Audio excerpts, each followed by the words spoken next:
Welcome back to Kings of the North, where the Ohio State Buckeyes are Kings of the North and are the kings of college football. This is a remarkable reality for Ohio State. This is also completely not a surprising reality for Ohio State. And the thing about this is everything happened in this game, and I hope everybody in the North is fired up because nobody lost. Ohio State won, but nobody lost. We all won, and I know there are a bunch of Buckeye fans in here. I was like hearing myself in my headphones a little bit, so like being all normal. This was amazing. Landis is down on the field. This was a tremendous night for Northern college football. It was a tremendous night for Notre Dame and its football fans, and of course, primarily, it was a tremendous night for Ohio State and Ohio State football fans because everything that you wanted in a college football game happened in this game.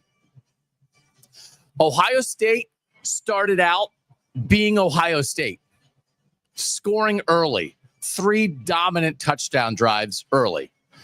Ohio State then played like Notre Dame. They won that middle 8, which Notre Dame did so effectively and efficiently, and it was needed against Georgia. It was such a big deal. But Ohio State scores right before halftime and comes out and scores right again after halftime. And I know there had been a lot of conversation with people like, if Ohio State gets up, that's probably it. People were tucking Notre Dame into bed and saying, thanks for coming here. And guess what? Notre Dame showed up and was Notre Dame. So Ohio State was Ohio State. Ohio State was Notre Dame. Then Notre Dame was Notre Dame. And then what Notre Dame made Ohio State do, I think there is no higher honor that an opponent can bestow on you. And Notre Dame did this to Ohio State and for Ohio State. There are 78,000 people here. Nobody should go home feeling bad because both these teams were who they were. They showed who they were, and they had to be who they were. And what Notre Dame did, it's almost a favor. They made the Buckeyes go earn this thing. Now, it looked like it was going to be a runaway, but 2 years ago in this building, I was here in this building when Ohio State missed a field goal at the end of the game to lose to Georgia by a point. And on that drive, Marvin Harrison Jr. was injured and out of the game. Might be hot, Mike. Am I a little hot? I'm screaming. I'm wearing a crown and screaming. What else is new? Marvin Harrison Jr. was injured and not in the game on that drive. And Ohio State, credit to Georgia, partly as a result of that, but also credit to Georgia. Ohio State did not get as far on that drive as they wanted to or needed to, and the result is a long missed field goal. Tonight, Ohio State's best receiver's in the game. And once again, he had not been statistically dominating. But when they needed it, Ohio State went to Jeremiah Smith. And that 45-yard reception sets up a much shorter field goal, not to win the game, but to ice the game. But that this ends with the kick is cathartic for Ohio State fans. That this ends with the kick in this building. It wasn't midnight. It wasn't New Year's Eve. But confetti poured out of the ceiling when this thing was over. Everything in this sport, everything about this team, everything about this experience for what it means to be an Ohio State Buckeye and an Ohio State fan came full circle tonight because every part of it was needed. And the thing that I loved about it is that Notre Dame forced Ohio State to do this because to me, as I'm gonna continue along this line, we have Bill Landis down on the field, maybe trying to interact with some Ohio State people. We'll try to bring him in live whenever we can during this show. But you honor an opponent by bringing out the best in them. And what this game was to me was everything Ohio State had been in this playoff. It was both the Tennessee and Oregon game and the Texas game. It was a dominant offensive showcase early where this Ohio State offense looked unstoppable. And then it also was a fight. Texas brought the fight to Ohio State. Now, Ohio State, the thing about that too, Ohio State had some penalties and made more mistakes in that Texas game. This game, Ohio State made one mistake. They made one mistake. The leading receiver in Ohio State football made one mistake, and Notre Dame jumped on it. And that fumble that Drake Bowen forced on Emeka Egbuka is after the catch. I'm watching that play. I'm out in the stands. I'm watching Ohio State and Notre Dame fans take all this in, nearly 78,000 fans. I'm walking through the concourse. I want to see what these fans are like, how they're interacting with each other. I love seeing the green and the gold and the blue interacting with the scarlet and the gray. And I'm watching because I'm moving during this. And I bet you're thinking it too. This is it. Like Emeka Egbuka is icing this game. This is it. And then I didn't even have my head up. And then the ball's out. And then here comes Notre Dame. And so I thought that Notre Dame, and I think as Ohio State fans, and we'll talk about certainly Notre Dame later. We'll get into more ball specifics. We'll talk about more big picture. But for Notre Dame fans, you expected that of this Notre Dame team. And yeah, Ohio State got lucky that Notre Dame tried that field goal. We're still trying to figure out why Notre Dame kicked that field goal. Maybe we'll get a reaction. Producer Mike is here. Maybe he'll be able to monitor Marcus Freeman. We don't know why they tried that field goal. But then it doinked off the upright. And that was a break for Ohio State. But then Notre Dame still responds. So anyway, to make this a one-score game and make Ohio State go win it, I mean, you win and you take any way you can win. But I thought the Texas-Ohio State game was good for both Ohio State and Notre Dame. That it showed that the Buckeyes could win a fight, and it showed Notre Dame that maybe Ohio State's not infallible, that maybe Ohio State's not just going to steamroll everybody. And then we got both of that here. So I like that we got both of that here. And I think Ohio State obviously deserved to win this game, but man, didn't you get a little bit of a knot in your stomach, Ohio State fans, at the end of this thing? They were playing Don't Stop Believin'. They had like a vote. I would have voted for, I think I did vote for Don't Stop Believin'. I actually didn't know how to vote on my phone, so I apologize, but I was happy that it won for a sing-along. And during that sing-along, between the third and fourth quarter, Notre Dame's down. You know who's singing? Notre Dame fans, because they felt like they were in it, right? So I think a victory where you get a little bit of a knot in your stomach, but maybe you're not sweating bullets at Ohio State fans. Like what? It's all about emotion. That's all this is. All I'm doing. Listen, so people are asking if I'm going to cry. Jackson, little bit of a knot, understatement of the year. Come on. Isn't that what you want? Isn't this what you want? Isn't this making you feel? Do you feel alive tonight on both sides? I think nobody should leave unhappy.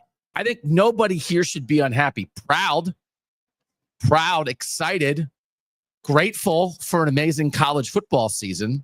But Notre Dame has nothing to be ashamed of, because the point of this game, Ohio State early was the Ohio State that nobody can stop. Was the Ohio State that what are you supposed to do? Both these teams drove 75 yards on their first possession for a touchdown.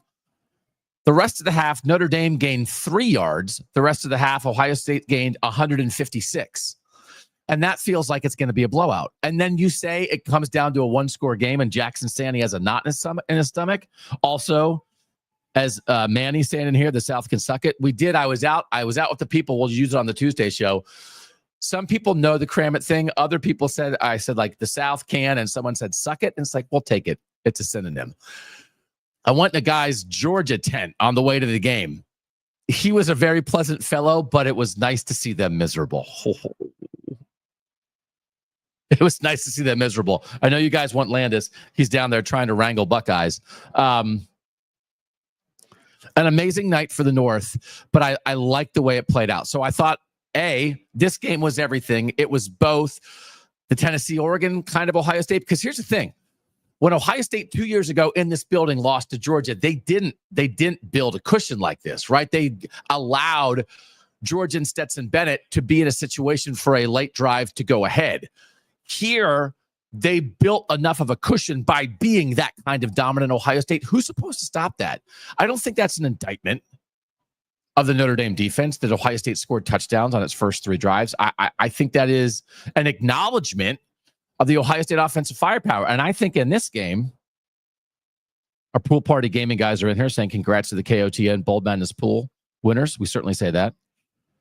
This game wasn't as close as the final score, but the thing about that is when you get to a 1-score game, and it's an 8-point game, so everything has to go right, but even that Notre Dame ran that little trick play, gets a pass from Jordan Faison to Bo Collins for that 2-point conversion to make it 8. Once you make it a 1-score game, anything can happen. And so to say, okay, it wasn't as close as the final score, well, certainly if you watched the beginning of the game, if you saw the score at halftime, you would say that. But if you watched that game in the first half, you would not have said this is what the final score is going to be. You would have said Ohio State might win by 30. So I think to have that not mean something, and that Ohio State had to fight because Notre Dame forced them to fight. But against Georgia 2 years ago, they didn't build a cushion. When Georgia came back, it was enough to win. Now when Notre Dame's coming back, Ohio State's built enough of a cushion that it's just enough to scare them. But it makes it, what if they don't hit that? Will Howard to Jeremiah Smith.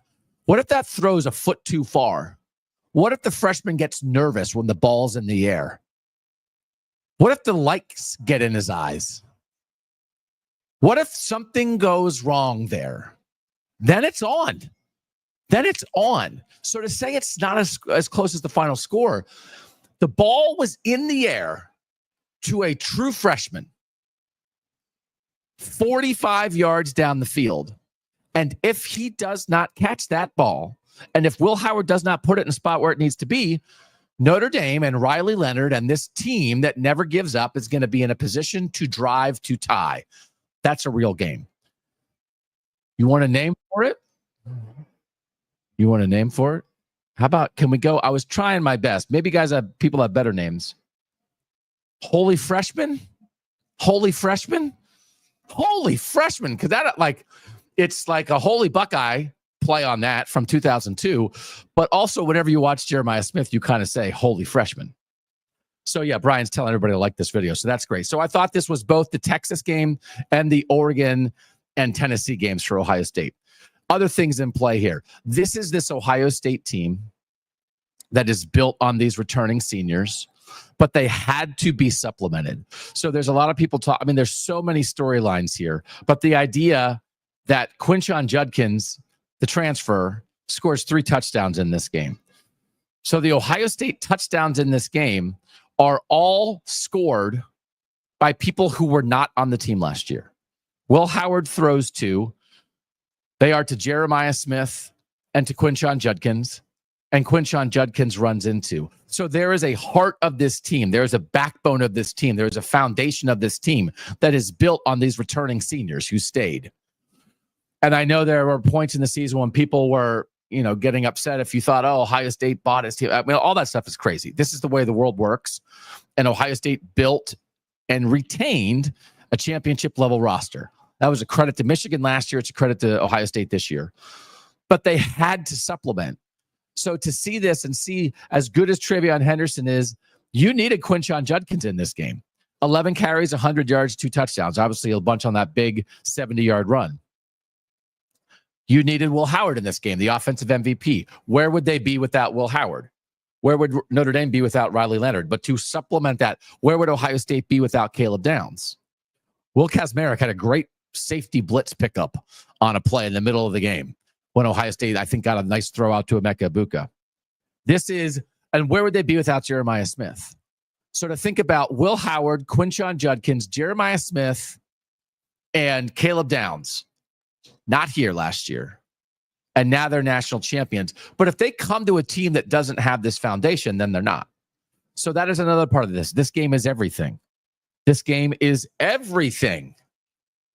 is the foundation and it is the supplements. It is the old and it is the new. It is the young and it is the experience. This is everything for Ohio State. It's a completely full circle moment for this team after the Michigan loss to what they've done the last 4 games. It's that this is now the 3rd straight game that Ohio State has beaten Notre Dame. They've beaten them 3 straight seasons, but Notre Dame made them fight every single time. Is amazing. And so for all of this to have happened is an encapsulation of what makes this sport great. So we have a lot of off-season stuff to think about, but in the moment, I just want to tell you that this was like an electric night. And the thing that I was thinking about this, right? So we now have 2 straight Northern national champs. The idea that Evan's saying it's the most difficult road to a natty ever. The idea that we have 2 teams in the most historic, the most well-known, the most important, the biggest rivalry in college football. And they're back-to-back national champions. Like, think about how unusual that is within a rivalry to have that. So that's an amazing thing. And that we have these back-to-back Northern champs previous to Michigan and Washington playing in it last year. And now we have Ohio State and Notre Dame doing it now. The only other Northern team since 2014 to even play in the national championship was Ohio State in 2020 in the COVID year. So this game, they did a great job in the pre-production. You felt how big it was. And to look around, I thought it was maybe about 62-38 in favor of Ohio State fans, maybe 60-40. You could see, like, right, there's lines. Here's the green section. Here's the red section. But there was more red sprinkles in the green section, and there weren't that many green sprinkles in the red section. So that's why I would say 60-40. That you even get to participate on this stage. And we started this show to be Kings of the North because maybe you weren't the kings of college football. But this was a night for royalty for both teams. To be royalty and to be here and just experience this, and for all these fans to experience this. I talked to one Ohio State fan pregame. I was walking around. He was saying he heard the get-in price today was $4,800. It had been a big deal a week ago when it was $2,000. So it was crazy. But that this idea that just the opportunity to be here, and that the North rose up and then claimed this and deserve this, because fans deserve this and these teams deserve this, for it to feel this big. They really do a good job with this now. They did it, Michigan, Washington last year is the same thing. But that the North, since Oregon, Ohio State in 2014, had not even felt that until last year. Now we have 4 separate teams who have felt it 2 straight years. I think that is a tremendous thing for the growth of Northern college football, for a reminder of fans of what greatness looks like and feels like and tastes like and smells like. So I thought just that opportunity, the crowd out before the game, it was cold enough that your hands were freezing. So it was one of those, I'm talking to people, I'm wearing the cape. I did wear the cape over. We'll have a package on Tuesday about it. Landis is going to be joining us here shortly. But it was, for a while, I was like, it's south cold. What are we doing? Come on. It's not 0. It's south cold. And then I was outside for an hour and I couldn't feel my fingers. And I was like, okay, this is just regular cold. So I thought for these teams to come in and do this, but so the other football thing is, I said coming into this game that I thought the best unit in the playoffs, the best unit in this game was the Ohio State defense. And again, this is things that come full circle, right? The best unit in this game was the Ohio State offense. That the Ohio State because tell you what, like that Notre Dame offense to go on an 18-play march that takes up almost 10 minutes to open the game and keep Ohio State off the field. Landis said during the game, it's almost like you think about Notre Dame as a service academy. 18 plays, 9 Riley Leonard runs, 7 designed runs, and 2 scrambles on the opening drive. And to do that to Ohio State, to that Ohio State defense, is such an incredible credit. Is such an incredible credit to Notre Dame to come out and do that. But it sapped them. But even if they could do it, so then what do you need as an answer? So again, I thought Jeremiah Smith was all around this game and until he put it away at the end. The first third down, Ohio State opens 4 of 4, then 6 of 6 on third downs. The first 4 third downs are converted on a pass to Jeremiah Smith and 3 Will Howard runs. A couple design runs in the scramble. That first one, it's a little comeback route on the sideline, one-on-one coverage with Leonard Moore. Great crisp route. Will Howard hits him. Leonard Moore is there. And Jeremiah Smith fights to get that first down. Imagine if Ohio State doesn't get that first down.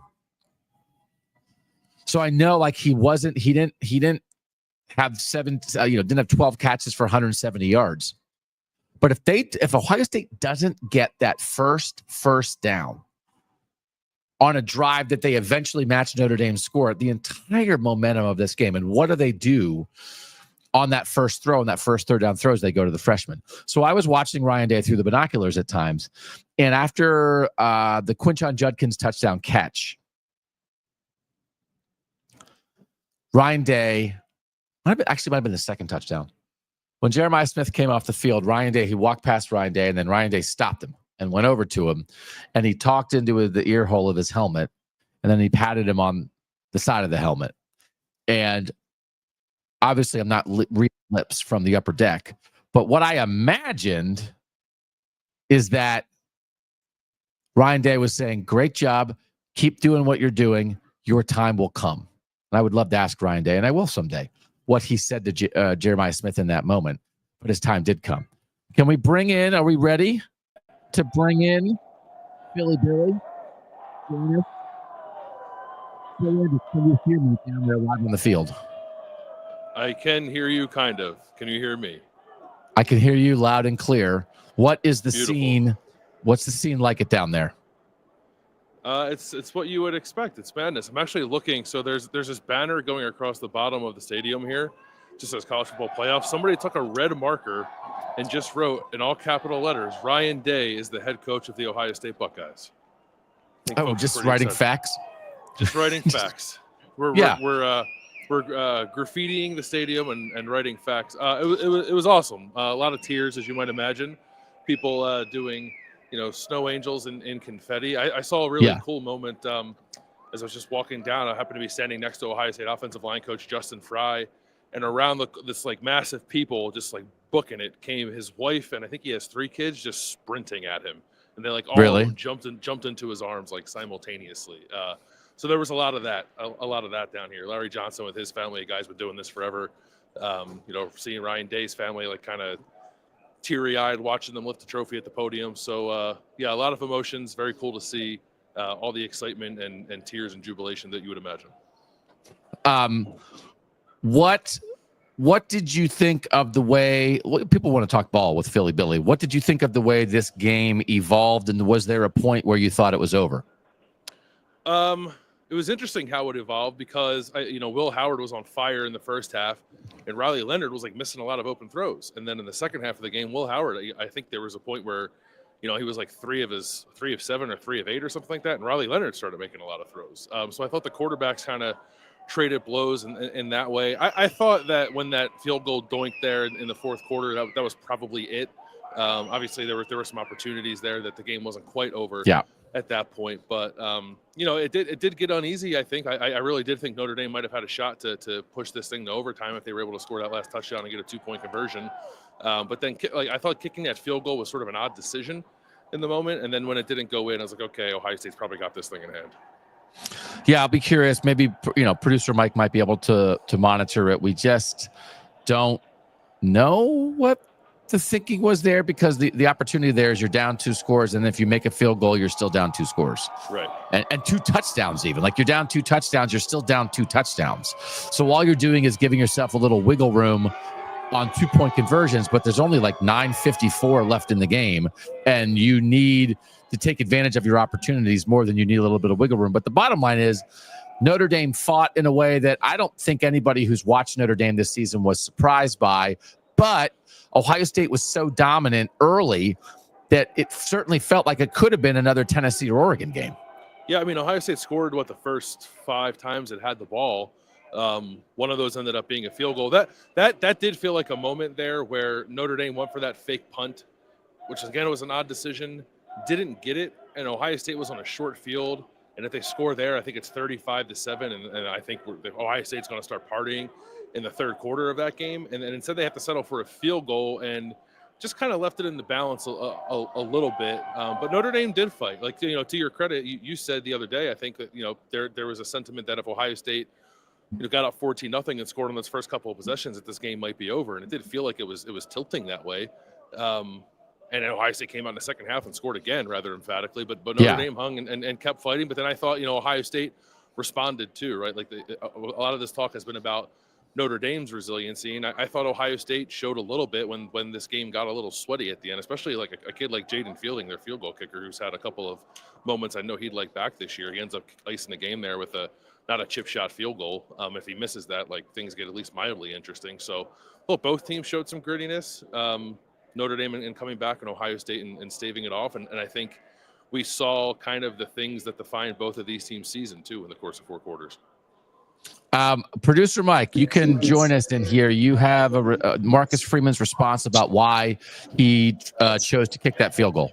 Yeah, so we have the transcripts that just came out from the Notre Dame press conference. He said, yeah, I think it was 4th and 9 or 10, and I just thought instead of being down 16, let's try to go down 13. I know it's still a 2-score game, but you have a better probability of getting 14 points than you do 16 points.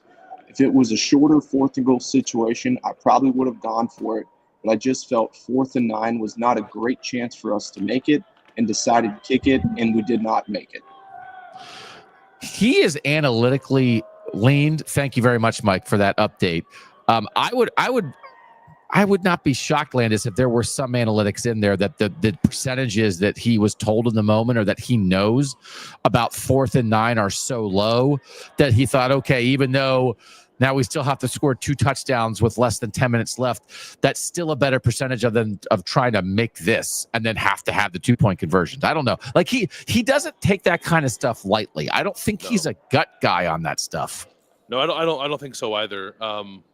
So maybe that math is sound. I will not cop to being a mathematician. So maybe that makes sense if you want to play the probabilities there. I just like flow of the game. It felt weird. Like I think that matters sometimes too. I don't know. You can always just strictly adhere to what the sheet is telling you, and it just felt like maybe they let Ohio State off the hook a little bit by not trying to finish that drive with a touchdown. Yeah. The Ohio State defense, I thought going into the game was the best unit in the playoff, the best unit in this game. But really what the Ohio State offense did, because for Notre Dame to come out and drive 18 plays was so impressive. And then Notre Dame did move the ball late. The one thing about Notre Dame, Bill, is they are not always an explosive team by design, but I think they've shown that. And I think we were aware of it coming in. Sometimes they can be explosive when they're forced into it. And so that they did hit a couple big plays. I really think Jordan Faison and Jaden Greathouse have really shown up in this playoff. I think going into the Penn State-Notre Dame semifinal, for instance, I think there were a lot of comparisons that I made and others made about the fact that, hey, both Notre Dame and Penn State have great running backs. They both have a quarterback, but they're both a little short at receiver. Notre Dame, in the end, has much more at receiver than Penn State had.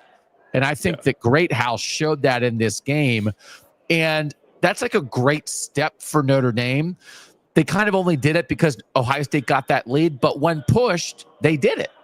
They did do it, and I think part of that, too, is probably Ohio State reconfiguring some things to sell out against the run a little more, because I thought they did a much better job with Notre Dame running the ball after that first drive that was 18 plays and practically all runs to get a touchdown. I don't think Notre Dame had a tremendous amount on the ground after that, including Riley Leonard, who was killing them with design runs on that job. So, like, you make that choice to be better defending that, right? And then you probably leave yourself a little more susceptible to getting the ball thrown down the field on you. And you know, but I was impressed by Jaden Greathouse for sure. I was impressed by Mitchell Evans, like over the middle of the field, made some great plays too. So I was not expecting Notre Dame necessarily to find really all that much success through the air. I think the game state, to your point, kind of forced them into it. But credit to them for finding the plays when they had to. I mean, you know, not all the time, but enough to make this thing interesting.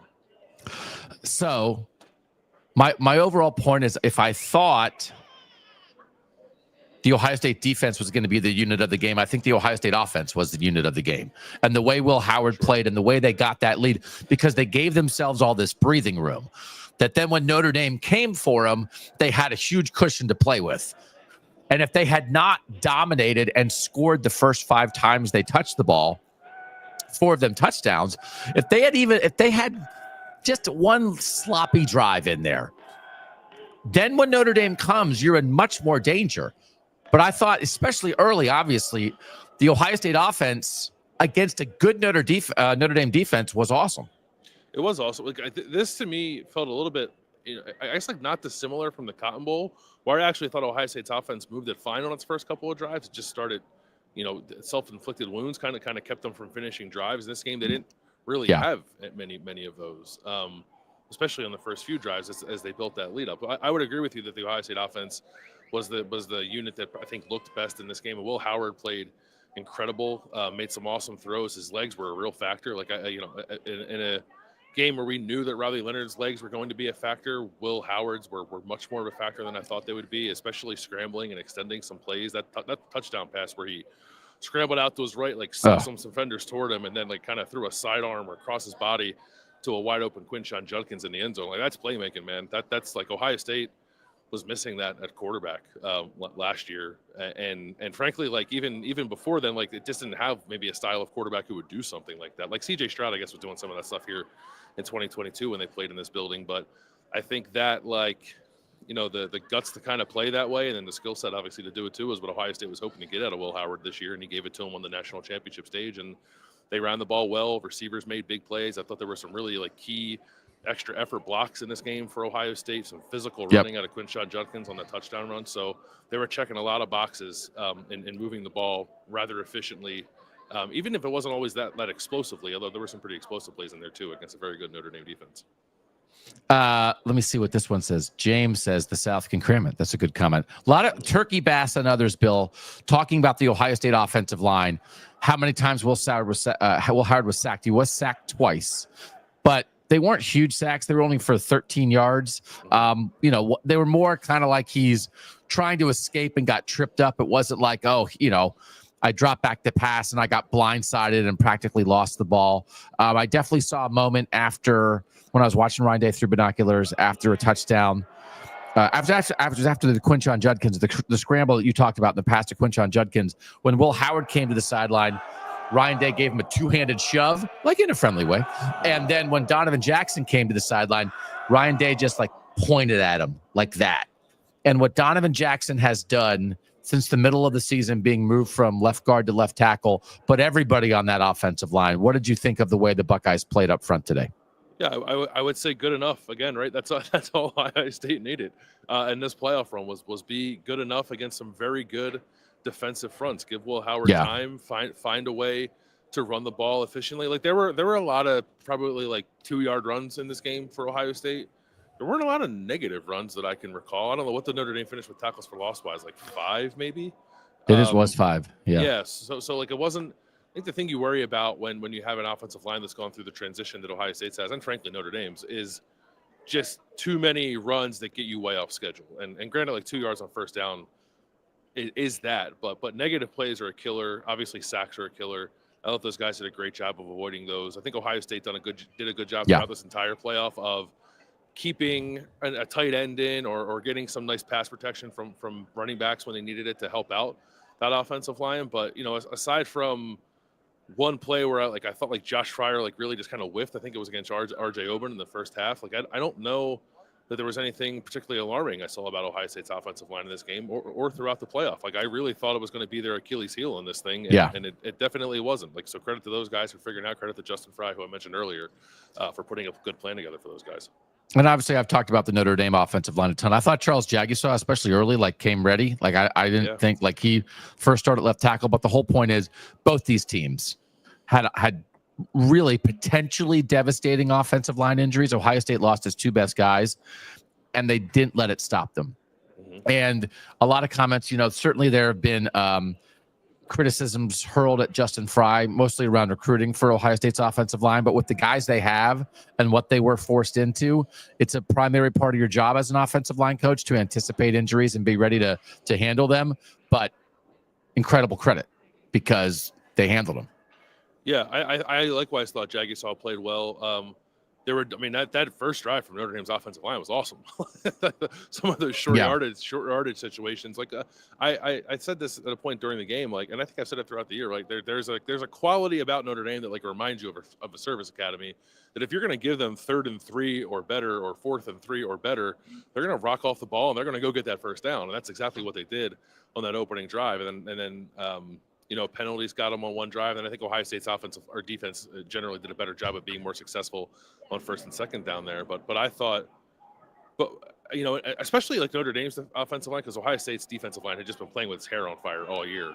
I thought they played pretty well. I know like Ohio State's defensive line, I guess found itself in a game where it was probably more effective to try to cage Riley Leonard in the pocket than pin your ears back and get after him, so you don't get beat by some of those scrambles. So maybe that leads to the feeling of the offensive line play being a little better maybe than it actually was. But I thought both lines held up well on a night where it was certainly possible that the defensive lines could have won the day.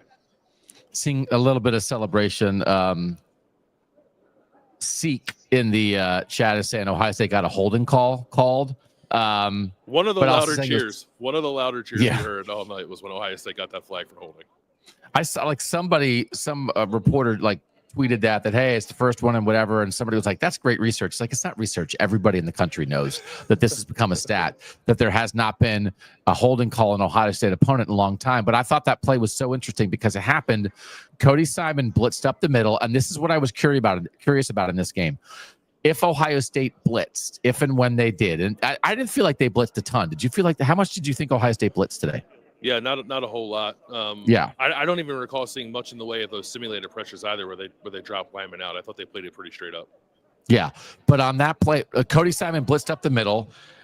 Riley Leonard evaded him, and then rolled out. And Tyleik Williams in pursuit. Charles Jagusaw got a little handsy on the shoulder pads. Yeah. It wasn't one of those where someone gets beat off the edge and is given an edge rusher an arm bar or whatever. You could understand why they called it, but I don't think that gets called every single time. But if they had not called that, if Cody Simon gets that sack, it's a 7-yard loss. Riley Leonard completes a 14-yard pass to Mitchell Evans, and I thought that was potentially like the most dangerous territory for Ohio State. If you get to that point where you're doing good things defensively and Riley Leonard is turning your good defensive play into a good play for Notre Dame. If there hadn't been a holding call, that would have been that. But I thought that was like a little bit of indicative of the game that, like, there were a couple moments early where even though Ohio State was kind of controlling the game, I thought maybe Notre Dame could hang a little more, and it just didn't quite happen. Yeah, I mean, I thought that was the right call on the holding penalty, but we saw from the, I guess it was the last touchdown drive that Notre Dame scored, like Riley Leonard got outside and evaded some pressure, kind of threw across his body and made a nice play. Like, he's capable of doing that.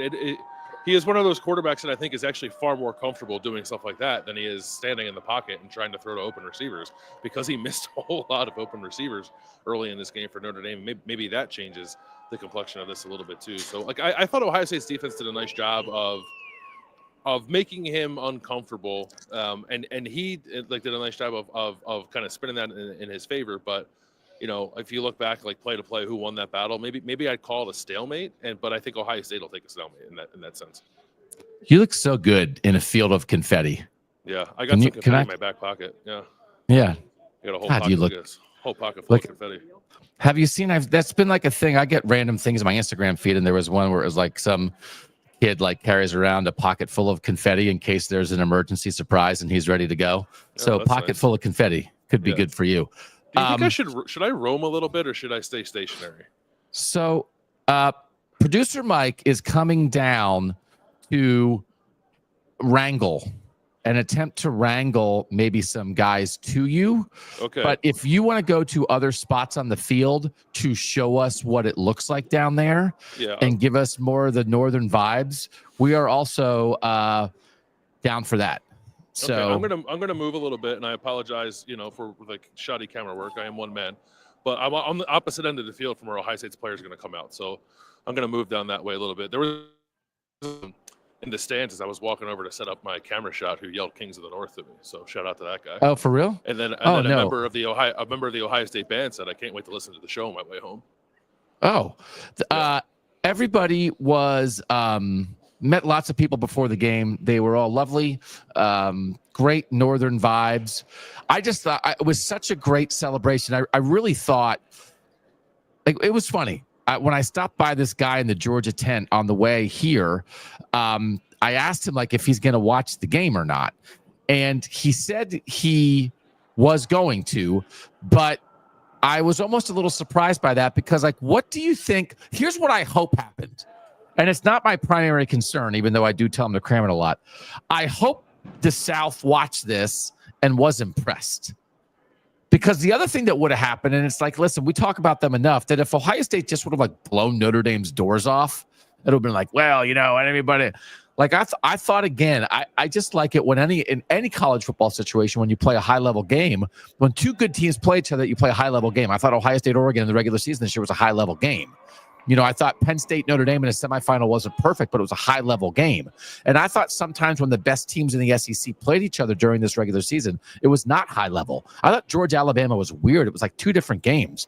But in that game, like one team blew one half and the other team blew the other half. And the team that blew the second half, the other first half team that blew it, then blew the end of the game. So anyway, I felt like the North represented itself well, Landis.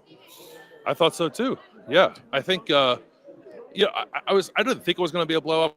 Hoping that it wouldn't be because of everything you just said. I thought the North had this stage, and I was hoping that it would take the most advantage of that and put on a good show. And I really think they did. Also, even if it didn't happen, they beat 3 SEC teams combined to get here, so they could cram it either way. But I thought to back that up with the way that this game played out was important for the North.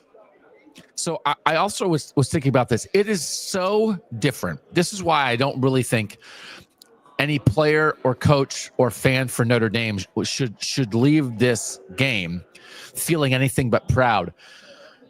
It is so different to lose a national championship game when you won 3 playoff games to get there, right? That in the 14 playoff, you still at least had to win 1 game to get there, but so many, like in the 2-team world, it's like, okay, we had a regular season, then we got our big chance, and like we're gonna pick Bob Carpenter. You want to talk to Bobby Carpenter? Yeah, bring him in. So this is Bobby Carpenter, man of the people, the general, former Ohio State legend, and I asked Bobby if he was doing any confetti angels. Bob, were you doing any confetti angels? No confetti angels, just a lot of hugs. Like, when my clothes smell like sweat, even though I didn't sweat, that's a good thing because that's the sweat is the cologne of accomplishment. Perspiration. Oh my God, it's so good. Just to see those guys and everything they put in and get a chance to hug them was awesome. I saw you have a moment with James Laurinaitis when you were working your way around here. Close buddy of yours, I know. What did you think of the job he did this year in those Ohio State linebackers? James was great. Hard line. I joke with those guys. I go, they're 0-2. This was their first. Like, people don't realize, and you don't really think about that as a player at Ohio State, your alma mater. They lost in 06, they lost in 07, both favored. This was the only other time we've been favored in a national title game, which Bill gave me some heart palpitations because I don't like that. But to watch him be able to get that, finish it off, Cody Simon getting defensive MVP, just unbelievable. What do you think this says, or what do you think this does, I guess, for Ryan Day and his connection with this fan base? Obviously, it got a little tumultuous there at the end of November. It did feel like there was a lot of momentum from the fan base behind this team as it went on this run, and culminating with this, obviously, is going to do a lot of good for that. But what do you think the relationship is like now between Ryan and this fan base? Ryan Day is one of the best coaches in college football, and it's undoubtedly so. Now he has the validation of a national championship. If he needed that or not, I mean, you need to have the awards, you need to have the trophies. And now he's finally got one. I could not be happier for the man. You see how the players interact with him. I mean, as happy as they were to win it, I think they were happier to watch him win it and what that meant for him. All right, that's Bobby Carpenter. He's a king of the North, by the way. Thank you, Bob. Appreciate you. Thank you. See you. I think you're muted. Always worried about a cough. Yeah, I got I it. fear the cough. I think everybody should walk. So this is not to take anything away from Notre Dame at all, Bill, obviously. But we're going to get Tress in a second, I think, too, Doug. Ohio State needed to win this game in a way that Notre Dame didn't quite need to, based on expectation, based on the arc of the head coach's career so far, based on the fact that Notre Dame is recruiting in a great way, in a new way without Brian Kelly. This is the start of something for Notre Dame. Ohio State, this was more of a culmination with all these guys who came back. And I think, again, this is the result that has a chance to make everybody pretty happy, where if Notre Dame had won, it would have been like a miracle. I can't believe it. But Ohio State fans wouldn't have reacted well to like, oh, we were close. Yeah. We're going to bring in Jim Tressel here for a second, Doug, if that's cool with you. National championship coach. How about that? Let's do that. Coach, Hall of Famer. Bring in Jim Tressel. Yeah. Great to have him. He's glad handing the people.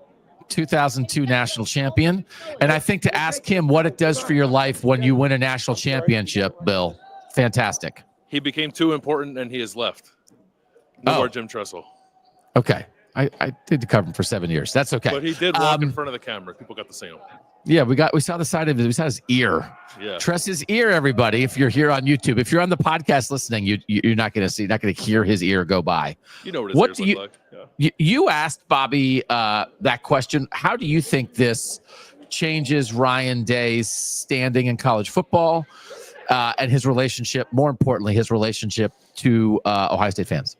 I think it changes everything. I guess I'll answer the first part first. Like, he's at the top now. Like, to get Ohio State to the national title in the first year of the 12-team playoff, to beat the teams they had to beat to get here. I think Ohio State's official Twitter account said that they're the first team ever to beat top five teams in one season.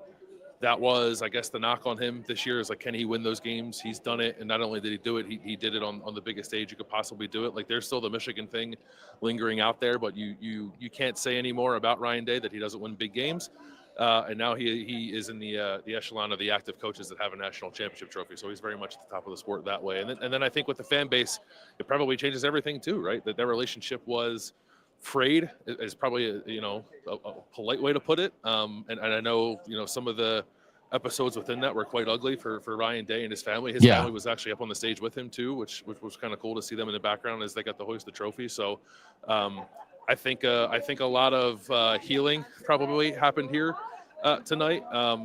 I've said this, I think, on other episodes, because I've been at all these Ohio State games throughout this playoff run. Like, the fans who have been at these games have been incredibly supportive of Ryan Day, and obviously the entire fan base is not here. But I think we saw that continue to build momentum throughout this, and we've discussed it other times that it did feel like the relationship was kind of getting repaired along the way, and this is the exclamation point on that. So, I maybe a few months from now we can have a conversation about this and the Michigan game and how that all fits together and what people should think about Ryan Day. But I think there's a whole lot of people who are Ohio State fans who are very proud that Ryan Day is their head coach tonight. So it is just such a fundamentally different thing when you are a national champion and you have that, and you've done that with your team and with your fans and for your fans. So just let me give you a little bit of this. Jim Tressel won a national championship in year 2 at Ohio State. Paul Brown won a national championship in year 2 at Ohio State. Urban Meyer won a national championship in year 3 at Ohio State. Woody Hayes won a national championship in year 4 at Ohio State. So when you think of Ohio State national championship coaches, they all got it quick. And then in a high pressure, and this is the thing about the lunatic fringe conversation, nobody is denying that Ohio State is a high pressure job, but it is a high pressure, high privilege job. It is a high pressure, high opportunity job. It is a high pressure, high reward job. And we must think of the good. And all those coaches, Bill, got the good quick. And then you have it for yourself and in your heart and in your soul and in your brain. I'm good enough. I did it. Look what I did. Here's my ring. Here's my trophy. And probably that's super important. But your fans know that. I don't know about this guy. You mean the guy who won the national championship? It's ridiculous to think that year 6 is waiting to win a national championship. And it is not saying that Ryan Day should have won it earlier. It is just saying, in this place, in this, fan bases are fan bases, but we can't pretend that Ohio State is not gigantic and high pressure. The other guys did not have to wait as long as him. But I know for a fact, Kirby Smart, you and I have talked about it a lot, other people have. Kirby Smart won it in year 6. I know for a fact Ryan Day knew that coming into this year. So that now to get it in year 6, it's not saying doesn't mean you're automatically Woody Hayes and Jim Tressel and Urban Meyer, but it completely changes everything. And while he was and his team had a tough day at Michigan, or if he was 2-7 against top 5 teams or whatever it was, he didn't have that foundation that everybody else had, which is very difficult. You have a friend there? We do. We have Seth McLaughlin, Ohio State center, here on a scooter. Man, how's it been getting around on that thing for the last, month or so? It's been annoying. I don't even need this anymore. It's just because I'm lazy and I don't want to walk too far. Listen, I appreciate that. What did this offensive line show you as it had to rebound, obviously, from your injury? It had the rebound from the injury of Josh Simmons in the middle of the season. and they figure out a way to get the right guys out there, and they put on a national championship performance. What did they show you? Yeah, I mean, and we didn't win in spite of those guys. We won because of those guys and how good they played. And I'm so proud of those guys. Like Carson, the way he stepped up, just that guy's been through hell and back. And, to see him out there as a national championship starter, I'm just so proud for him. And, Luke stepped up in a big way. Austin Serveld, a lot of those guys didn't think to play early on in the season, and for them to come out and start in the situation that they had to, I'm just so proud of them. You and Will Howard came into this program as transfers for knowing you'd only have 1 year.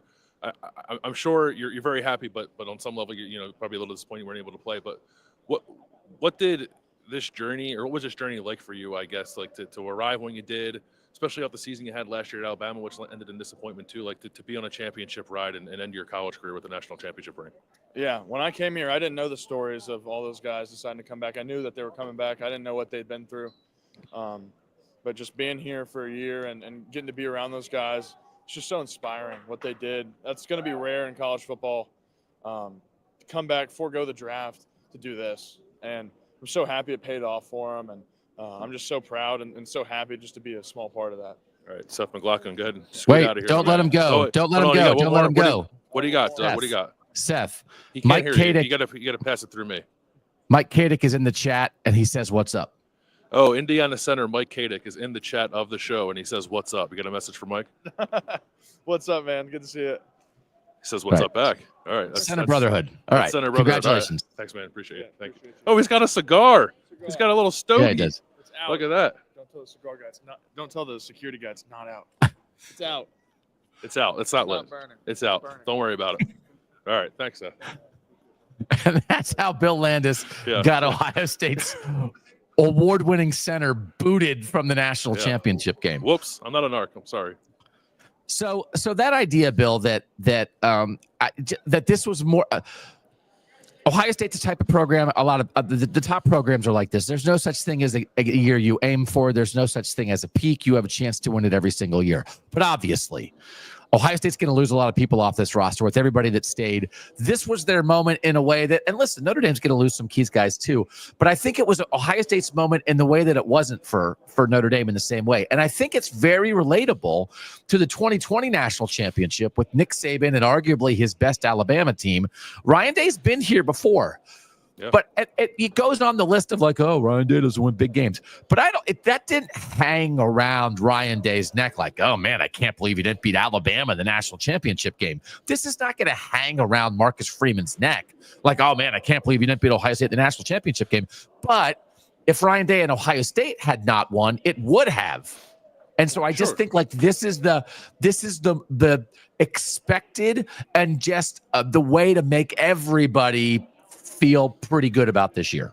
Yeah, I think that's right. Like you said before, and I agree with you that Ohio State doesn't really have windows, maybe in the way that some other teams do. But I do think there are moments within that window always being open that they are clearly gearing up to take a run at this thing in a very serious way, and that's what this year was, and they punctuated it the way that they intended to when this group all decided to come back in January. So obviously everyone's very happy about that. And like, I'm sure there's some disappointment from Notre Dame fans that didn't win this game because they fought back so hard and put themselves in a position late to try to take a real swing at it. But man, I thought that Notre Dame showed you like everything they're about in this game. And I think it can be propulsive. Like we've seen national championship losses, I think, be propulsive to teams in the past, or like disappointing postseason losses certainly be propulsive to teams in the past. So I think that's going to happen for Notre Dame too. I thought Marcus Freeman coached a pretty good game. I think you saw the connection between him and his team that has been there all year, which has allowed Notre Dame to stay in games and not wither when they probably could have. So yeah, I don't know that you always walk away from a national championship game saying both fan bases have something to feel good about, but I think this game they do. Yeah, I mean, I think we could talk about expectations too much. I think expectations can kind of be ruinous at times, but you can't ignore them. And just the reality of the expectations of these teams, a loss here for Ohio State would not have been propulsive. Nobody would have been like, well, they were close, but they'll get them next time. That's not where Ohio State and Ryan Day are. But that's absolutely where Marcus Freeman and Notre Dame are. I don't think it would be a surprise at all. So, I mean, and it's so similar. Ryan Day made the national championship in year 2. Marcus Freeman just made it in year 3. And it's a sign of what's to come, right? As much as we just said Woody Hayes and Jim Tressel and Paul Brown and Urban Meyer won it quick, this is a sign, especially with the young coach, especially with the guy who had not done it before. It is a sign of what's to come. And I do not expect Notre Dame to fall away from the national scene in any way, Bill. Do you? I do not. We have another guest here, Doug. We have Tim Walton, Ohio State defensive Let's back go. coach. If you want to chat with Tim real quick. Tim, this defense, there were a lot of things that stood out about Ohio State in this championship run, but especially the play of the defense. What changed for you all halfway point of the season that allowed you to play elite level defense that got you to a national title? We had to just settle down a little bit and come together on communication and seeing what we wanted our identity to be, and we did that on our bye week after the first loss to Oregon, and then we made a run defensively to change our structure and the communication and how we wanted to be as an identity, and then we made a run from there. The connections within this team are so apparent as you spend time around Ohio State all season. It's especially apparent, I think, in your defensive back room. What has it been like for you to be on this journey with the guys that you coached this year? It's amazing, man. It's a blessing.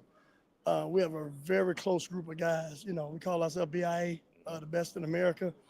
We've been able to, play well the last few years. And like I said, we made an epic run on defense, since the Oregon game. And we've been able to have a close group of guys that are really tight knit. We have a great chemistry. They love playing together.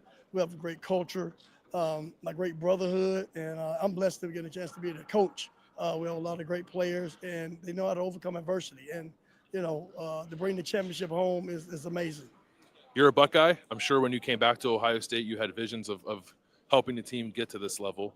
Now that it's happened, what are some of the thoughts that are going through your mind? Oh, man, just God is good. I mean, it was a dream come true. 3 years ago, I came back, and now we get a chance to hoist the trophy as the national champions. And the defense have played great in this playoff run. And, it's really, arguably the greatest playoff run in college football history. The teams that we've went through to get to this point, it's been a tough schedule. Our guys are resilient. Coach does a good job of pushing us and keeping guys close and building the culture, and we were able to get it done. So I'd just like to thank God and give him the glory because he made this happen, and we got a great group of guys, and hopefully we'll look to go do it again. Yeah, last question for you. A couple guys played their last game for Ohio State here, guys who have played a lot of football for the Buckeyes, Denzel Burke, Jordan Hancock, Lathan Ransom. What have those guys meant to you in this program? Oh, they made everything. They made the commitment, the sacrifice. They were here from the beginning. They were here in the tough times, and then now they all made a decision to come back. Those guys could have been draft eligible. They were thinking about going into the draft. They decided to come back, and it paid off for them. We end up having, because, you don't get a chance to win national titles all the time, and then now they have something they'll be remembered forever by, and they were the foundation that got this thing started. Now it's up to the young guys to keep it going. But those three guys were the building blocks of BIA coming back to what it is now and helping the Silver Bullets defense go on this run. All right, he's Tim Walton. He's Ohio State's defensive backs coach, and he's a national champion. Congratulations. Thank you. Thank you. Great job down there, Landis, doing all this stuff. People talking in the chat about the idea of Marcus Freeman leaving Notre Dame. Ben Johnson was hired by the Bears, or is going to be hired by the Bears. So that was where Marcus Freeman had been rumored. It's not his time to go. It is his time to stay at Notre Dame and establish something. And I think Ryan Day now, Notre Dame's not going anywhere. Ohio State's the national champions. Bill, this is going to be a very different Ohio State team next year. But I think it's going to also, as much as Ohio State is a traditional power and a blue blood, and this is its 9th national championship, and not having a national title since 2014 is not that long of a wait, especially when a bunch of teams won several of the ones in between. It's Clemson got a couple, and Bama got a couple, and Georgia got a couple. They're kind of hogging it for a while there. Mm-hmm. But I do think in this modern world, Ohio State is certainly positioned to stay at the top of the sport. I expect Michigan to be back next year. But certainly Ryan Day has a chance to get a couple of these in the next 5 years, the way this program is situated right now, that this class was so important, but they have a chance to keep doing this kind of thing. I think so, because I think they got a really good handle on what they want this roster to look like, and obviously it starts with how well Ohio State recruits out of the high school ranks. But they got 6 guys, I guess it was, out of the transfer portal this past offseason, and they all had a tremendous impact. And Ohio State's hit rate on transfers actually has been excellent. They don't take a lot, but when they do, they usually hit on that, and we know how well they recruit out of high school, and that's where the thing starts. But I think there's stability in here now with Ryan Day, especially if he's going to have Jim Knowles and Chip Kelly around as his coordinators for a couple of years, like that, to have that triumvirate there kind of running things is going to position a program that is sort of almost inherently at the top of the sport. I think even stronger maybe than it has been, especially as we get into this new era where there are a lot of other things that come into play that factor into your staying power. I think Ohio State has all of those things. So even if the roster is turning over, and it will, there's going to be a lot of guys going to the NFL draft, going to the NFL combine in like 3 weeks because of the way the schedule has worked out. So they're going to have to reset pretty hard. But I think that they're in a position to do that because they're never at a shortage of talent here. Get back to the ball a little bit before we do a couple more big picture things. I was saying a lot leading into the game. Notre Dame's lying. They're not going to play man. They can't just line up and do that. I thought I thought maybe there was a chance for a shot earlier in the game, and there was pressure, and Will Howard wound up throwing quick and short to G. Scott when I thought Jeremiah Smith maybe had something, but it just felt like there were some opportunities there and they saved it. What do you think of Holy Freshman? You down with Holy Freshman, or is there something better than that? I like Holy Freshman. Holy Jeremiah. You want to do Holy Jeremiah? Holy Jeremiah. We'll workshop it. What did you think of how Notre Dame defended the pass, their strategy, and then also how effective they were? Yeah, I thought they mixed it up like you kind of thought they would. They were in single high a decent amount. I thought they changed post snap a couple of times. There was definitely some plays. Like Will Howard had a really nice throw to Carnell Tate actually on kind of like a deep kind of overplay where there was I think it was a linebacker or defensive lineman who just dropped like way hard, and Will had to like layer it over him. So Notre Dame was doing some of that stuff. I thought they did a nice job of mixing it up, and I thought Ohio State had a pretty good feel for maybe when they were going to get man and when they were going to get zone. Like that was kind of the key to this, and obviously pre-snap motions and things help with that. But I thought Will Howard was seeing it pretty well. So yeah, I thought there were pluses for both sides of that kind of chess match there. Riley Leonard threw for more yards than Will Howard, and Will Howard ran for more yards than Riley Leonard. You talked about that early. Riley Leonard in the end, 17 attempts, 40 yards. Again, he had 9 rushing attempts on the first drive, and it looked like, okay, this guy might run it 30 times, but then also I guess he puked when he came off the field. All right, Josh Fryer, let's do it.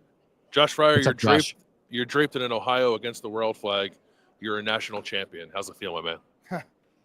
Unbelievable. All the hard work, adversity we've been through.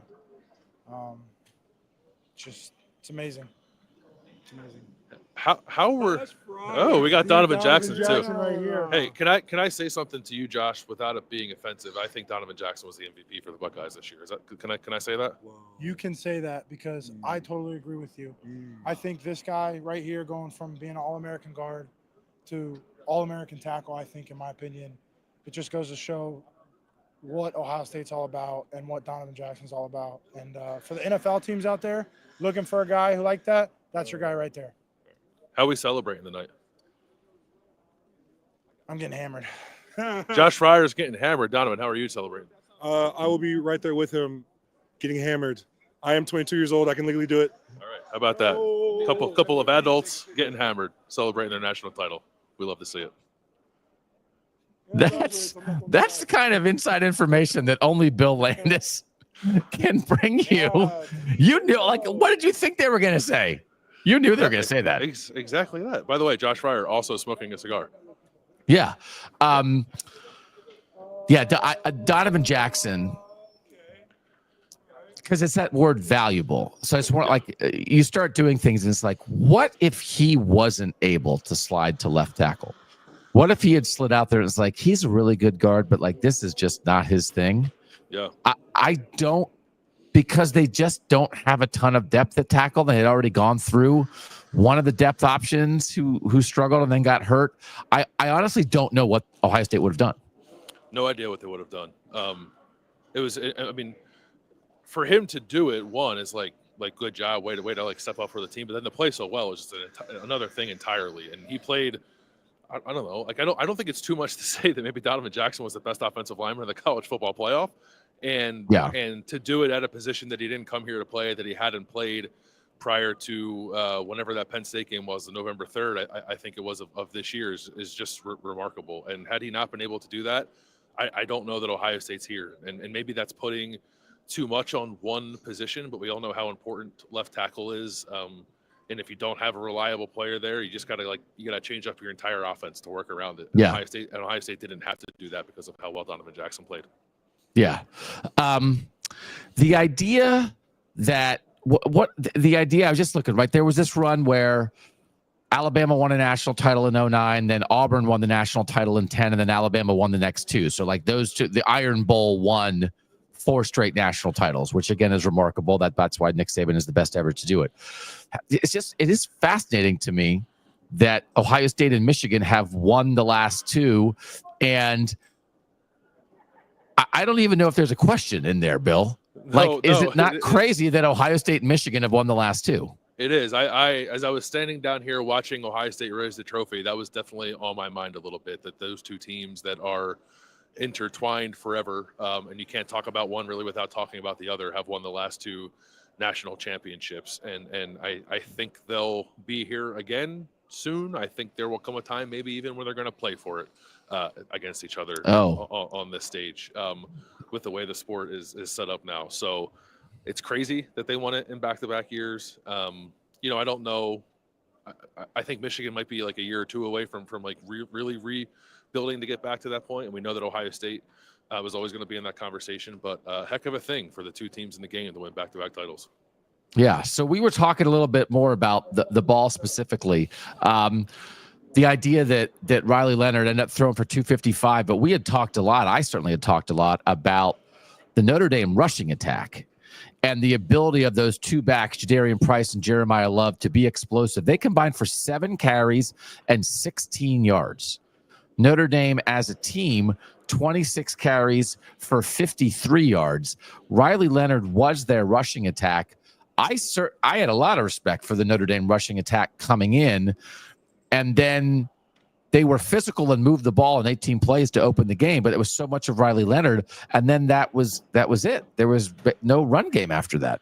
There wasn't. I mean, this was I think I say this with an acknowledgement that I actually think Notre Dame kind of handled it well, but Ohio State put this game on its terms. They weren't going to make it a game where the rushing attacks were really going to dominate, all that much.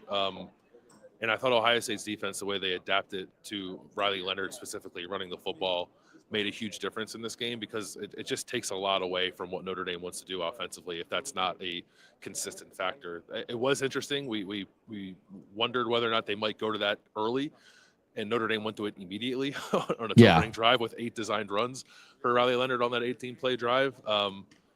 But yeah, if you were to tell me that Ohio State was going to do that to Notre Dame's rushing attack, I would have said Ohio State's probably going to win and win comfortably. And for Notre Dame to keep it closer via its passing attack was unexpected, but impressive. Will Howard, 16 carries for 57 yards. I felt like there were definitely times during the course of the season where we were waiting a little bit for Will Howard's running to become a bigger part of the offense. Ryan Day had talked a lot. He talked about it again yesterday in the final Monday news conference about they started at the end of the year and worked backwards. I think with the way they thought about the season, with plans, I think the way they thought about health. Does this just make sense to you that, okay, Will Howard can run, but don't use it during the season unless you really, really, really need it? And then if you're playing a good defense in the national championship game, maybe run him 16 times. Yeah, I think so. I guess it's not entirely what I expected, but it does fall in line with, I think, what Ryan Day's MO has been throughout his time at Ohio State, which is they never really ran the quarterback a ton in the regular season, and unless they absolutely needed it. And then, I think even the Georgia game when they lost here in 2022. There wasn't a lot of designed CJ Stroud run, but he like scrambled and was getting loose and making plays outside of the pocket and all that kind of stuff. Like that's when you want to bring this out. Will Howard is just a different quarterback, so I thought maybe he'd have more of a rushing workload throughout the season than he ended up having, but it makes total sense to unveil it here. And this, it wasn't only that they ran him more in this game than they typically had. It said like he ran way better than he had. Because it was a bit odd to me that when they did ask him to run, it wasn't always super effective. And maybe he didn't always look comfortable at times. But I thought this looked like a version of the Will Howard that I thought Ohio State was getting from Kansas State, at least in terms of a rushing threat. And it was a huge deal in this game that he was able to do that. Jim Lachey, Ohio State broadcaster, Ohio State legend, just ducked his head in here. This is an interesting point from James in the chat, saying that I think this, for Ohio State, this was the hardest path down the stretch for a national champion, but it's not the best team of all time. The bottom line here, and I think everybody knows this, we're not telling anybody, you know, anything that people don't know, but there was a super team lurking here, right? Yep. And at the end of the year, they showed it. And so I don't know, with as many undefeated, not that there's a million, but like there's a lot of undefeated national champions in college football history. It's going to be very hard to say a 2-loss team belongs in conversations with the best ever. Nobody's going to compare this Ohio State team to the 2019 LSU team. But you certainly can look at them at their best and make arguments like that. So that's the bottom line. But I also wonder, and it doesn't mean you don't try to win, and it doesn't mean that Ohio State's happy to lose to Oregon, and obviously they want to pull out all the stops against Michigan. But I also think, Bill, that our brains are going to shift, and I think they're still in the process of shifting of how to analyze college football seasons. And it was not very long ago where you had to be perfect or that was it, because only 2 teams were getting in. If you weren't perfect, 1 loss would kill you. We are definitely not in the era of 1 loss killing you. And for the blue bloods who play tough schedules, 2 losses don't kill you. So at some point, like when we have discussions about the greatest NFL teams ever, you look at talent, they won the Super Bowl, but you don't only go by who had the best regular season record. We're not there yet in the college football discussion, but we'll move further down that path. And this team will be very interesting to talk about in that context. Yeah, well, like I definitely acknowledge that, it's hard to beat perfection, and we have perfect champions in the history of college football that maybe, I don't know, almost end up in their own separate conversation. Perhaps it's not even worth comparing what those teams have done to what teams will do from here and into the future as the dynamics of the sport change. But I think Ohio State can hang its hat on doing something that no one's ever done before, right? That's pretty impressive. I think that makes them unique in the history of this sport. The teams they had to beat to get this national championship in 4 games in a row is a uncommon feat in this sport. So there's all that there, that it's going to take some time, I think, to really put that in perspective and figure out contextually how exactly this team fits into like the historical best conversation, and maybe it's impossible to ever actually get them there, but I like people will remember this run because they're the first to do it. And yeah, whenever that conversation comes up in the future, like Ohio State's going to be able to say that no one's ever done this before, and that's a pretty cool thing to say. And the conversation in the chat right now, I mean, again, this is we're realizing the context has changed. The final 8 teams in the college football playoff rankings: number 1, Oregon. Ohio State beat them in the playoff. Number 2, Georgia. Didn't play them, but they just beat the team that beat Georgia. Number 3, Texas. Ohio State beat them. Number 4, Penn State. Ohio State beat them during the regular season. Number 5, Notre Dame. Ohio State just beat them for the national championship. Number 7, Tennessee. Ohio State beat them in the playoff. And number 8, Indiana. Ohio State beat them during the regular season. Yeah. So of the top 8, they beat 6 of the top 8 during the course of this season. And that's the kind of thing that, as we grow the context, you throw that out, it's like, well, 2 losses. And it's like, yeah, but look at this run at the end. But also, it's like, coincidentally, they also got to play Penn State and Indiana during the season. That's the kind of stuff that when you're doing historical stuff, Landis, people are going to seize on that. They are, and even if you want to use the AP poll, which I guess if it's out, I mean, it might be out already. as the true like test of history there. Like Ohio State will obviously be 1, but then like they'll have beaten 2, 3, 4, and 5 and 6 probably Right. on their way to doing this. So I think that's the thing, right? That's the thing you hold on to if you are trying to put this team into a historical context or make the argument on the behalf of this team that it is one of the all-time greats despite having 2 losses. Is that like, look, let's go ahead and Google 2024 final top 10, final top 25. And then check off all the teams that Ohio State had to beat to win this national title, and tell me if anyone else has ever had to do that before. Ohio State in the end outgained Notre Dame 445 yards to 308. Huge on third down for Ohio State, 9 of 12, which is just remarkable. Notre Dame was 5 of 12, but then also was 3 of 4 on fourth down. 7.2 yards per play for Ohio State, 5.3 for Notre Dame. Bill, that first third down conversion, I talked about it a little bit before you got here. The little comeback route to Jeremiah Smith where he then fought through the tackle and got the first down. Like, that's one of those things. If you go to the freshman on the first third down of the game after you gave up an 18-play touchdown drive, if they don't get that, and now Ohio State's punting back to Notre Dame right after Notre Dame marched. Think about how much the momentum of this game has changed. And again, to feel like, okay, like Jeremiah Smith got him going early with that third down conversion and then sealed it late. That is such a huge play.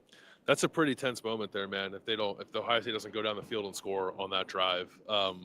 So yeah, that was a huge play. And then to put the exclamation point kind of on it at the end with the 57-yarder down the sideline, 2 huge momentum swinging plays by the freshman who like didn't have a monster game, right? But you said it, you knew that you figured his time was coming, and it came there on that final drive. But he made some key plays early. There was actually another key third down there, maybe the first drive where Ohio State didn't score, I think, where they had a third down play really well drawn up, and Jeremiah Smith was like wide open, and Will Howard kind of missed him. So that was another opportunity that Jeremiah could have had to land a pretty devastating blow on Notre Dame. But that first one was monstrous because I don't think anyone who was here cheering on Ohio State expected Notre Dame to go on an 18-play opening touchdown drive. Yeah. And it did feel like the energy in the building changed a little bit. And it's like they took practically the entire first quarter off the clock while doing so. And then Jeremiah kind of got them rolling, and Ohio State found the answer, and then kind of went on from there. We definitely have some people in the chat who are encouraging you to get hammered with the offensive linemen. Can we get odds on that happening? Maybe we can make it happen. They're probably going to be at the team in the morning. By the time we get back, it'll probably be 3:00 in the morning. So we'll see. Yeah. I definitely would be up for an off-season show where you and Mike Kadick just go around and drink with offensive linemen. So we can talk about that later. We can absolutely do that. Beers and blocks. We call it. Is that what oh my God. Yeah. Do you just want to be a millionaire now? Actually, okay. I'll see you later. You're done with me. It's blocks and brews. I apologize. Blocks and brews. All right. I'll be on my separate channel, Capes and Diet Cokes. We'll see if anybody watches that one. So in the end, Landis, like this idea, we've talked about it a lot. This team got second life, but and they took advantage of it. Yep. But if we're just thinking raw talent, how would you characterize the offensive and defensive talent of this Ohio State team, and when they were at their best, how good they really were?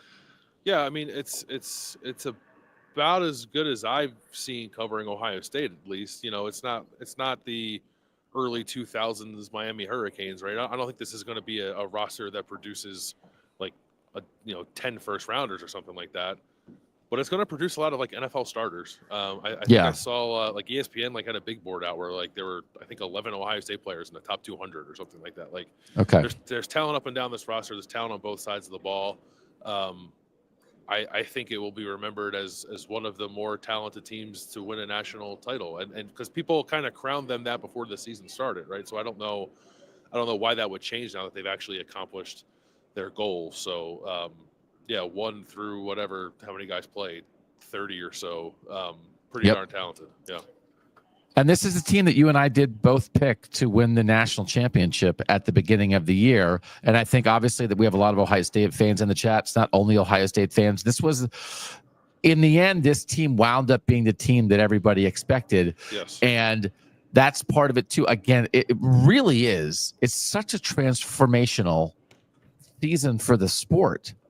And I do think I was talking before you got here just about how this team and this game and this season has been kind of everything all at once for Ohio State, that they've been dominant and they had to fight, and they're homegrown and they filled in holes in the portal, and they're old, they're experienced, and they're young, and they're offensive and they're defensive.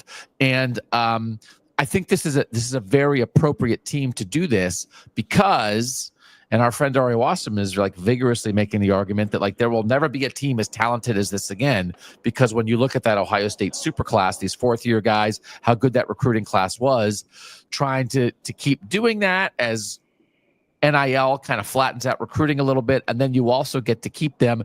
This was a team that is of the, hey, let's recruit a great class, but they are also of the let's retain guys in the NIL era. They are both. But do you think it is not only a like transformation, but really the end of an era when it comes to building a team like this?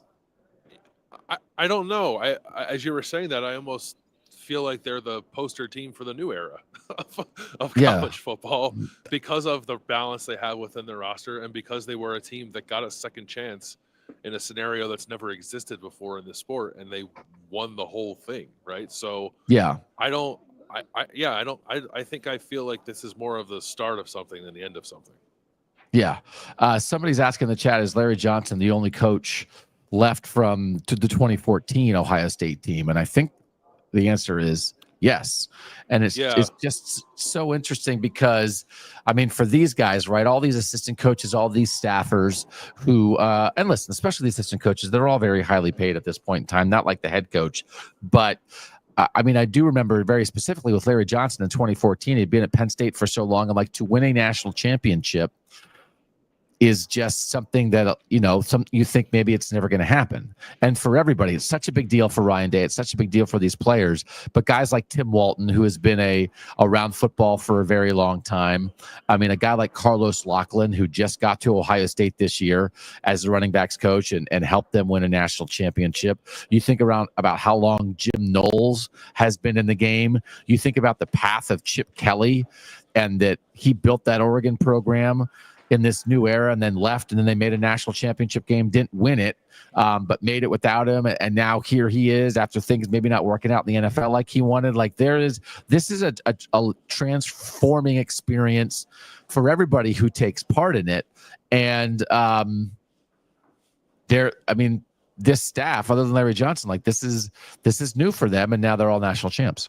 Yeah, I guess the only guys, like Larry Johnson was here. Tim Hinton, who was a tight ends coach back then, is still here in like an administrative role a little bit. And there's one more. Oh, Mark Pantoni, who was down here celebrating with his family, the player. And Mickey Marotti. Mickey Strength Marotti, coach. Yeah, so there's some guys who have done this before, but what you just said is largely true of basically the entire building in Columbus. So, I think a lot of coaches and on Ohio State staff, like some young coaches, have learned a valuable lesson here about like what it takes to do this, because they're going to be expected to do it again. That's just like the nature of the beast at Ohio State. So it was transformative is a good word, but I think it's going to be something those guys are going to fall back on as they move forward in their careers too. But the expectations next year won't nearly be the same for Ohio State. And here's the thing. I mean, really, this season started with Natty or Bust. And I don't like that for anybody, because only 1 out of 134 is going to win the national championship. And if we try to create a world where 133 teams are supposed to be upset, that's a hard way to live. But Denzel Burke said it, like this team kind of knew it, and they didn't bust. But a program like Ohio State, because the expectations are always so high, like it's not like if you don't do it now, you're never going to do it again. But I think Natty or Bust was in some ways a burden at times. I don't know. I don't think it means that's why they lost to Oregon. Or that's why they lost to Michigan. But I thought it was a difficult thing to put on this team. That will not be the conversation. Ohio State, Texas opens the college football season against each other August 30th in Ohio Stadium. That'll be a great game. So they did it. They laid it out, and then they did it. But I still think it was something pretty heavy to carry through a 16-game schedule, kind of articulating what everybody knew.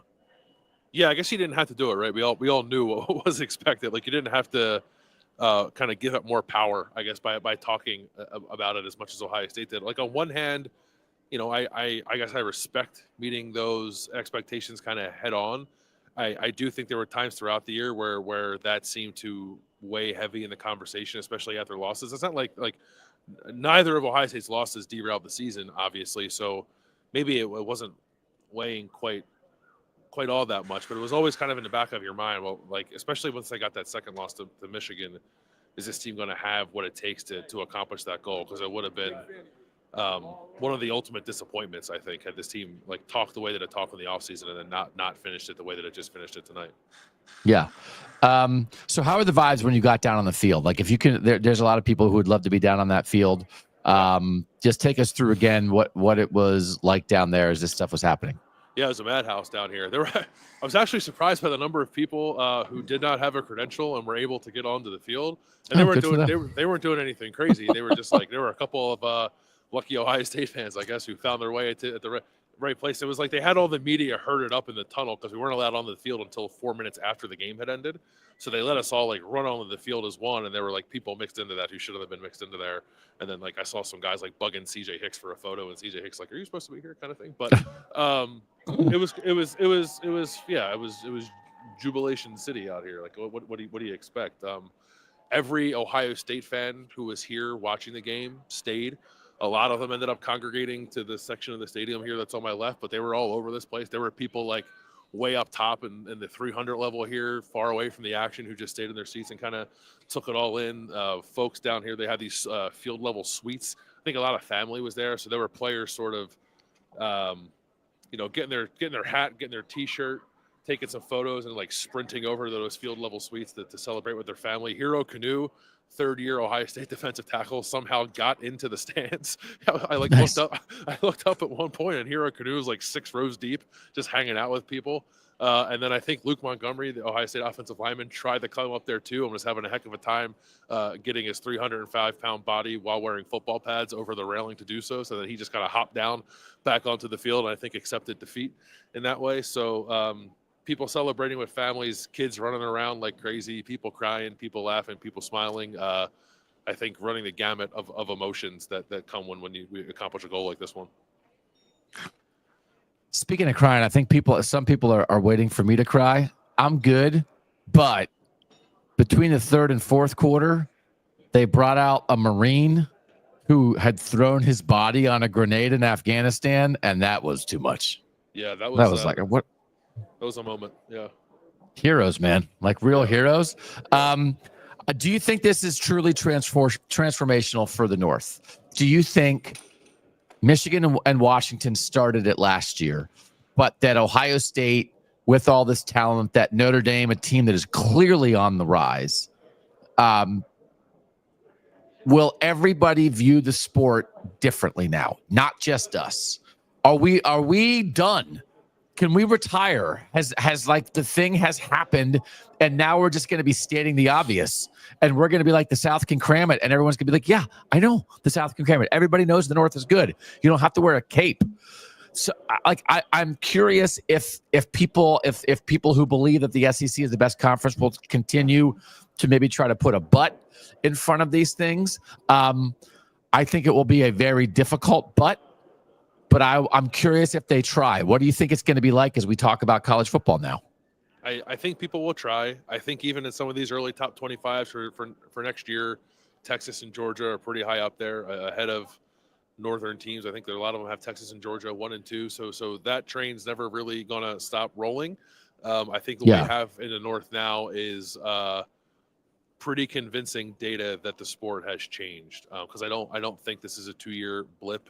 I don't think the South's going anywhere, right? I don't think the SEC is going anywhere. I think SEC teams will be playing for national championships. They could be playing for one next year. But I think the North has shown that it's capable of being right there with them, and I think really that's what this has kind of always been about, right? You say it all the time. It's not that they're not good. It's just that they're not better. And I think that the sport is showing that to us right now. So, I thought it was important for that probably to have a team that wasn't Ohio State win a title last year, and now to have Ohio State kind of come back on top of that and remind people that yes, the sport is changing, and that even like the North is changing. that Ohio State is still probably the team at the top of that northern pecking order, and it just has a bunch of other teams kind of rising up around it to kind of help it fight that fight. Yeah, it is. We're getting people in here that ESPN just showed Texas at plus 450 to win it all next year, and Ohio State at plus 500 as the top two teams for 2025. And again, they're going to play each other the first weekend of the regular season. I do think the sport and the general consensus has a ways to come now with the middle. That I do think the North, you can't deny the top. But when a lot of people do this, I don't know if it's conscious or subconscious, but when you're talking about, who might be the 18th best team in the country, people just automatically go to the 7th team in the SEC in a way that they don't go to the 7th team in the Big Ten, or they don't think about Iowa State and Kansas State and BYU and Cincinnati and Syracuse and teams in the North. And so I still think there is something to fight against there. And I did think I wasn't paying a ton of attention to it today, but I caught a little bit of it as I was getting ready to come over today. Just like some of the ESPN conversations about these two gigantic brands, who would you rather have in this situation? And it's like, that is not the vibe that we were getting in October and November. Like this is as good as it gets. Or December or January. Or yesterday, or when Greg Sankey was eating a hot dog next to Bill at a bowl game. Like that idea, yes, it doesn't get any better than Ohio State and Notre Dame. Just like everybody would have admitted, like when it comes to blue bloods and great teams, it doesn't get any better than Georgia and Alabama. Might make you a little nauseous, but like these are teams that are tremendous programs and fan bases that deserve to be here. But it has felt like more of a fight to get them to acknowledge that. So they're having that conversation now. They better be having that conversation in September, because we cannot be back to Georgia, Texas. Wait till Kalen DeBoer gets it going. Garrett Nussmeier. Okay, we're not retiring. I'm already mad. I am preemptively mad about next year already. Right. So that's why I think we're in a good spot, you and I, in this show and our northern brethren, because it's either that, what you were just getting fired up about, or maybe it does change and people do come around to the idea, but the North still has to defend its turf, right? Like the North, So either way, we're not going anywhere. Oh yeah, that's good. We may take a defensive position. We don't have to charge, but you still need a sword to defend yourself, right? That's right. I've always get caught in between here, Landis. We have over 1,000 dedicated, educated fans of Northern football hanging out here with us. We're 90 minutes into this show. Your legs might be getting tired, and I think we talked a lot of ball. What else would you like to take to say before we get out of here? It's not so much that my legs are tired. It's freezing down here. Really? Like it's South cold. Mike is standing to my right here, and he seems like he's walking around Antarctica with the way that he's shivering and trying to keep himself warm. I don't know. It's like whatever the real feel in Atlanta, because the North came to Atlanta today, was like 20 degrees. And I guess like the way the stadium is built, it's just like it doesn't help that I'm standing by Ohio State's tunnel and it's just funneling wind onto the field. But like on the field, it feels like you're playing outside. And like I felt that pregame too. Like it was cold down here. Yeah. But I guess like that, that's no big thing for Ohio State and Notre Dame. But it was not what I was expecting in a game that was played in a dome. It was quite frigid on the field. Yeah. Is producer Mike there with you? He is. He's right here. Yeah. Bring him in for a second. You can share the mic with him. There are people. Listen, we are a show that exists because of fans. We are a show for fans, and we just know that producer Mike has an affinity for the scarlet and gray a little bit. How's he feeling? So Doug wants to know how you, as an Ohio State fan, are feeling about what happened here tonight.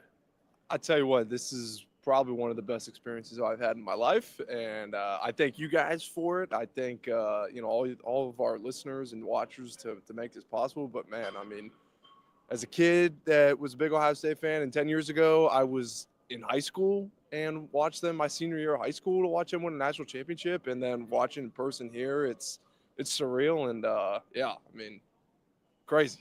You got any confetti to take home with you? No, not yet, but I'm gonna scoop about 100 buckets of that on the way when you and I are walking off the field here. But yeah, I mean, I got really nervous. Like when we were sitting up there in the press box, like late fourth quarter, like I was on the verge of like almost going to the bathroom. Like I think I might throw up. Like, whew. once Jeremiah caught that pass 1-on-1, it was good. But yeah, it was sweaty palms time. Yeah. There you go. That's Mike taking you on the emotional roller coaster of what this game was for Ohio State fans there, Doug. Yeah, no, that's good. We are of the fans. Andy Jardy says hello to Mike, by the way. You can tell him that. Andy Jardy says hi. Oh, Yeah, tell you Andy's what, it. one of the best people I've ever met, Andy Jardy. He's a big fan of Doug too. I mean, Andy Yeah. Jardy loves Doug, and his brother loves Doug. They go to all these concerts. That's how when I started with you guys, Jardy was like, "You're gonna start working with Doug and Bill? Like, those are my guys." Yeah. Imagine viewing Doug as a celebrity. I tell you what, Doug is a celebrity. From what our walk from the hotel here, Doug's a celebrity. I know this game was Listen. the worst thing to happen for Doug's ego. But I'm happy. Honestly. I'm happy it happened for you. You put a cape on anybody and you instantly become a celebrity because it that's just true. assumes it's like that guy's in a cape. He must be famous. All right, Landis, it has been a remarkable run for the North. Ohio State fans have been rewarded. Notre Dame fans have been rewarded. We have just so many other Northern teams that had great seasons this year. But we just got very fortunate that this show coincided with the North rising up. But this is here to stay, brother, right? This is the new reality. No doubt. Very much here to stay. And I'm going to make a prediction right now. I think you and I will be back in a national title game next year covering two Northern teams. Yeah, and I'm going to make a prediction too. My sword's coming with me. All right. We're going to wrap it up because we are also planning to have a show Tuesday morning. There is a Victor's news conference where Ryan Day will be there. Will Howard as the offensive MVP should be there. And Cody Simon as the defensive MVP should be there. So we will hear from them tomorrow morning. And then we might come to you earlier than noon Eastern, which is when we normally do our live show because we have some travel plans. We got to get on some airplanes. We don't want to miss our flights. And so we'll figure it out. But our plan, and listen, when you're on the road and you got a million things going on, sometimes things don't go according to plan. Our plan is to bring you something tomorrow morning as a final wrap on all of this. And it will be after a night of reflection. Interesting to hear from those three Ohio State Buckeyes. So for now, Landis, great job down there, man. You're just, you were made to roam, brother. You're a free range podcaster. I've never done anything kind of like this before. It was kind of fun. Yeah. I enjoyed it. No, you're excellent at it. So thanks for doing all the hard work down there while I just sit in the cushy, warm press box. Thanks, as always, to producer Mike. Thanks most of all to everybody who is in the chat with us and has been with us. We're with you. It's your ride. We're with you. And we are fortunate that we got a couple microphones and a soundboard and a camera, and we get to talk about ball. But we talk about ball because you love it. So to all the people we saw on the way to the stadium, to all the people who have been part of this on podcasts and on YouTube through the course of this season, it is wild to think about where this started and where it has ended. But this was a great night for Northern college football. And congratulations to the Ohio State Buckeyes, who are the kings of college football. And that means they are the kings of the North. For producer Mike, for Bill Landis, I'm Doug Lesmerises, and that was Kings of the North.